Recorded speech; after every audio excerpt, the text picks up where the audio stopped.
When it comes to summertime get-togethers, there are a few things that are absolute must-haves.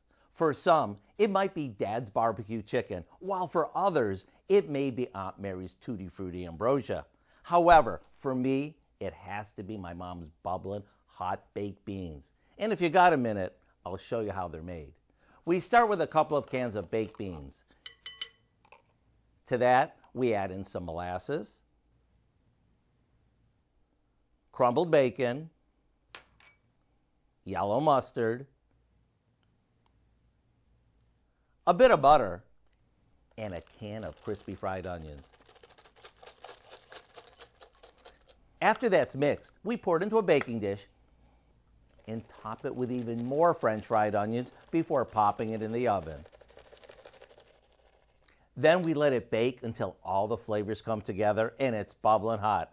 As you can see, the whole thing takes no time to whip up, thanks to all the supermarket shortcuts. These taste amazing, and no one will ever know you didn't make them from scratch. To get your hands on this fun change of pace holiday must-have, which we call Backyard Bean Bake, all you have to do is go to our website. I'm Howard with Kelly in the Mr. Food Test Kitchen, where today we found a bubbling delicious way for you to say, ooh, it's so good.